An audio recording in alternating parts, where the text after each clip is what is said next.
We had data residency in Europe for some time, but today we're announcing UK data residency, supporting the needs of UK developers and public sector teams. As part of this partnership, we're rolling out ChatGPT to thousands of civil servants and employees in the UK Department of Justice, helping them drive safer, more efficient public services. And I'm really excited to share we have a special guest with us today to talk more about this partnership and the opportunities ahead. I'm honored to welcome the Deputy Prime Minister, the Right Honorable David Lammy MP, to the stage. David?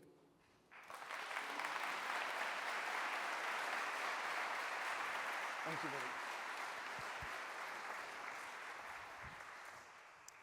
Well, thank you so much, GC.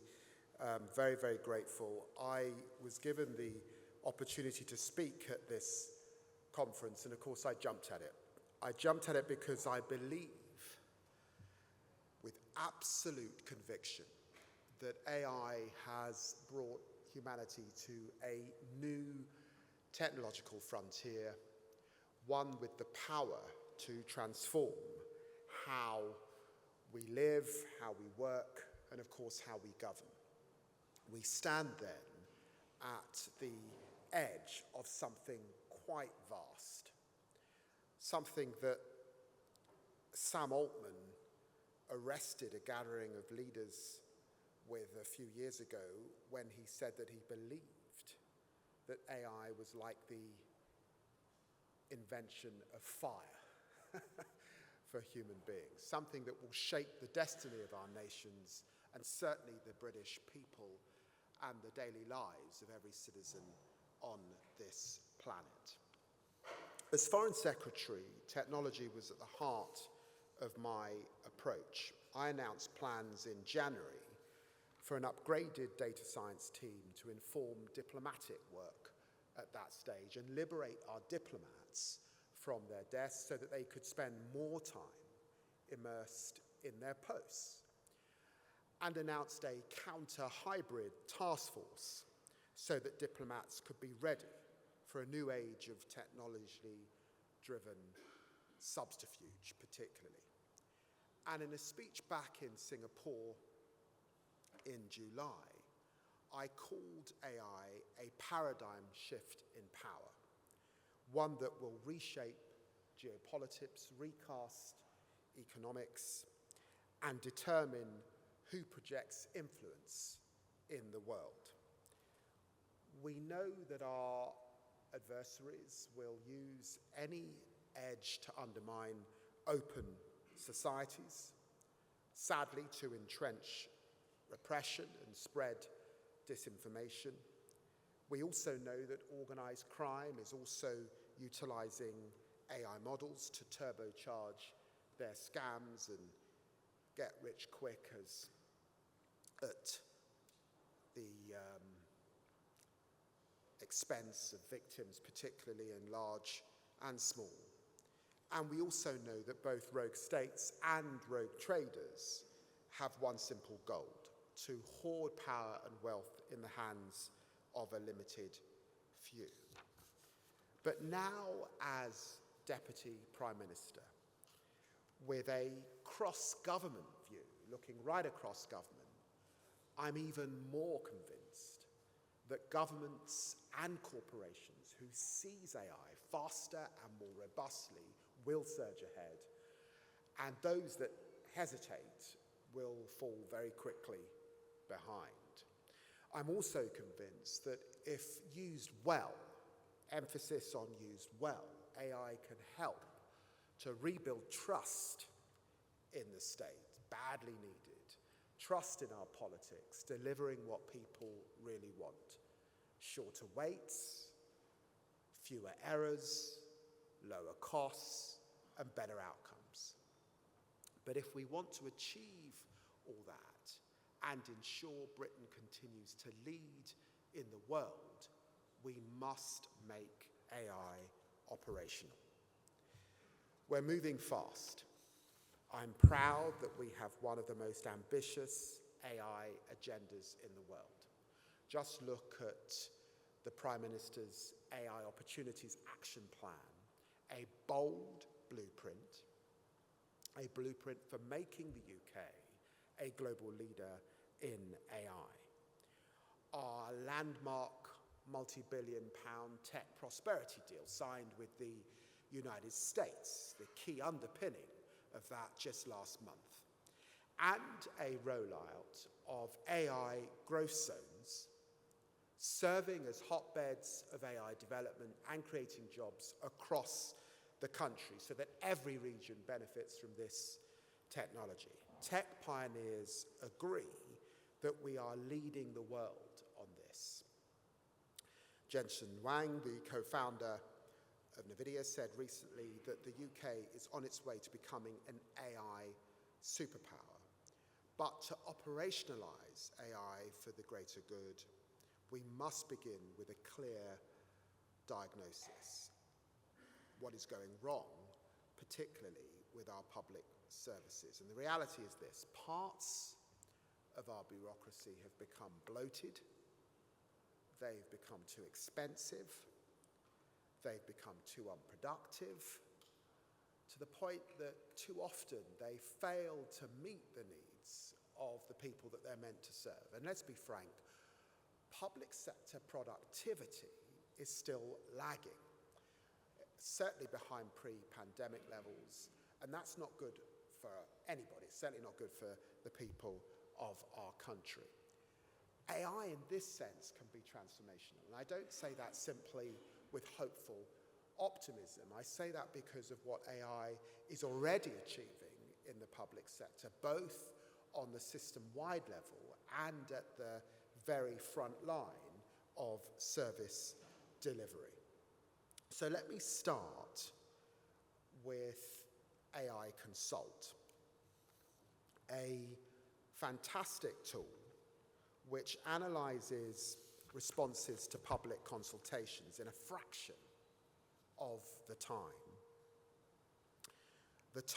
that civil servants would normally take, meaning that policymakers can identify key issues across the system and act sooner. There's also DERM, an AI-based device for analysing skin lesions. It's used to triage patients with cancer, and it potentially frees up capacity and reduces waiting times for those patients at hospitals up and down the country. There are hundreds of green shoots like this sprouting up across government in different ways. But if we're going to bring about a public service revolution in our country, we need an AI ecosystem to take root and to breathe new life into our overstretched bureaucracy. And as Deputy Prime Minister, I'm determined to deliver that shift. At the same time, I recognise that the pace of change is unsettling. AI so recently has become a fact of science. It's difficult to ignore the dystopian warnings of science fiction that are out there, and that when we give up too many of our tasks to machines, we risk losing our humanity. People are rightly a little scared of a future in which AI takes the intellectual lead, where computers write poetry, where humans do drudgery. But I believe just the opposite. AI can enable us to be more human, not less.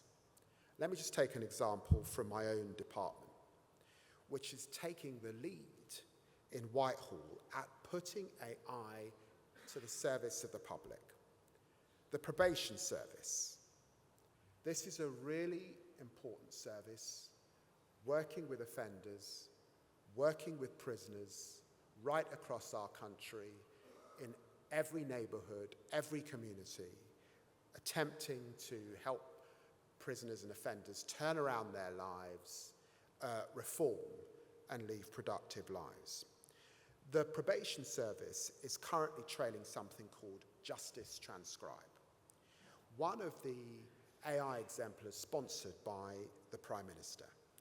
Built by the government's own leading engineers, it records and transcribes probation officers' conversations with offenders automatically. It cuts hours of work to transfer handwritten meeting notes into digital systems. That means that probation staff can spend more of their time doing the things that only human beings can do. A computer or an AI model cannot turn around offending behavior. Only a wonderful probation worker can do that. But what it can do is transcribe and work to record the notes of those thousands of meetings taking place across the country, working with offenders to protect the public, person to person, face to face, eye to eye.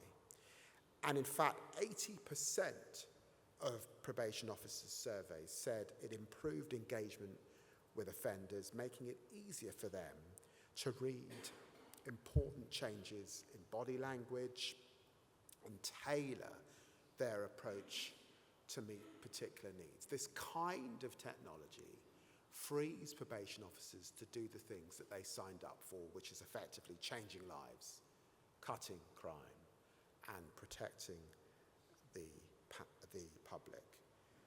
I'm very privileged to have Anna Dixon and Charmaine Fox with us today. Where are they? There they are. Stand up. Can we just say thank you to our wonderful probation workers? Go on, show them an applause for what they're doing for our country. Thank you. I think their testimony demonstrates the power of AI handling the routine tasks at lightning speed so that people can take their time over what really matters. And I'm thrilled to announce the expansion of Justice Transcribe. The Ministry of Justice will equip 1,000 more probation officers with this technology so that they can be more human, not less. And we estimate that using AI in my department can save around 240,000 days of admin every year, the equivalent of freeing up around 1,000 members of staff in our frontline workforce. That's time that they can reinvest in rehabilitating offenders and keeping the British public safe. And it's astonishing the impact that it can make. And we have similar ambition throughout our public services. If we get this right, if we embed AI across government, across every system, across every service, I believe that we can rejuvenate 150 years of British state enterprise in the next 15 years, possibly even sooner than that. And that's huge. But where there are opportunities, there are also risks. We know that data is the beating heart of AI. And as a responsible government, we must ask the right questions about how British data is being used, i.e., where is it going? Who has the sovereign control over it? What will they use it for? If it's your health records, you would require the government to ask those searching questions. So I'm proud to say that, driven by its broad partnership with the UK government and with the Ministry of Justice specifically, OpenAI is expanding its UK data offer by introducing data residency, giving British customers and developers the option to store their data on servers right here in the UK. And that means under British laws, with British protections and subject to British oversight. And not only will it give greater confidence to the increasing numbers of people in the UK using open AI software, but for those who have so far hesitated, this could convince them that their data is secure and that they're safe to take the AI leap. It will strengthen our digital resilience and turbocharge our economy. It's yet another milestone in our plan for change. So the UK government will do what it takes to unleash the extraordinary promise of AI. And I see that promise in this room, across the UK and throughout the world. People investing in the future, scientists, executives, politicians, AI working together in the pursuit of innovations that can transform the way that we deliver services. Collectively, we're also alive, of course, to the perils that AI could be weaponized against open societies to create chaos from which a nefarious few will benefit. Leaders in the public and private spheres must react, of course, to that. And if we do, we can instead set AI on an epoch-defining course to ensure new technology leads to global progress. OpenAI CEO Sam Altman once said, AI will be the most powerful technology ever created by humanity, and it has the potential to improve every aspect of our lives. I couldn't agree more with that. It can transform our societies, making us more human, not less. But we must operationalize it safely and securely, and to do so as quickly as possible.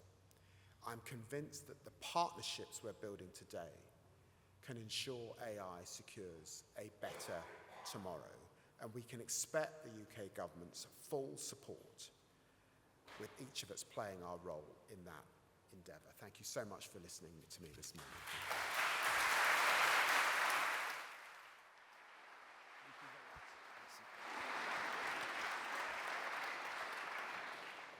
Thank you, Deputy Prime Minister. That was